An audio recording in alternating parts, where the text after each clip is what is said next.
Assalamu alaikum students. I am your science teacher. Hopefully you all will be fine. Now we are going to start a new chapter, that is particles. First of all, you need to understand what is meant by matter. Matter is everything present in our surroundings. And there are three states of matter: solid, liquid and gas. The substances around us can exist in three forms: solid, liquid and gas. We call these the three physical states. Solids. Solids have well-defined shape and well-defined volume.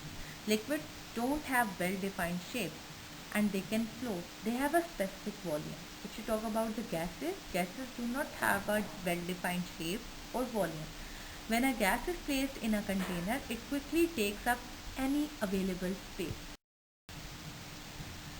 This diagram is basically represents three states of matter: solid, liquid and gas. Solids have well-defined shape, liquids can flow, gases can spread quickly. Water is the best example of a substance that can exist in three physical states. Water comes out of freezer as solid, out of tap as liquid and out of kettle as gas or steam. This diagram represents how water can exist in three physical states: in solid, liquid and gas. Particle model. Scientists have built up a particle model in order to explain how solid, liquid and gases behave, and it is based on three assumptions. What are those? Number one, all matter is made up of tiny particles which are continuously moving. When the particles are close together, they are attracted to each other.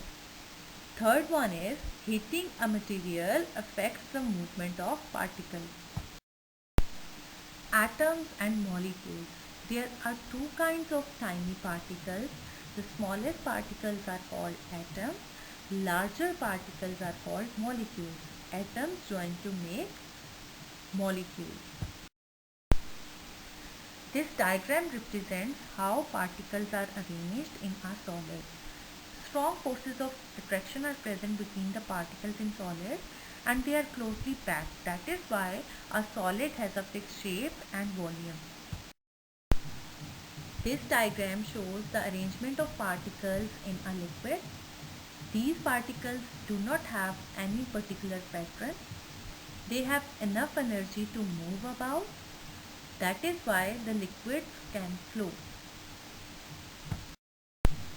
This diagram shows the arrangement of particles in a gas. Large distances are present between the particles in a gas. That is why they do not really attract each other. The large distances between the gas particles mean the gases can be forced or compressed easily.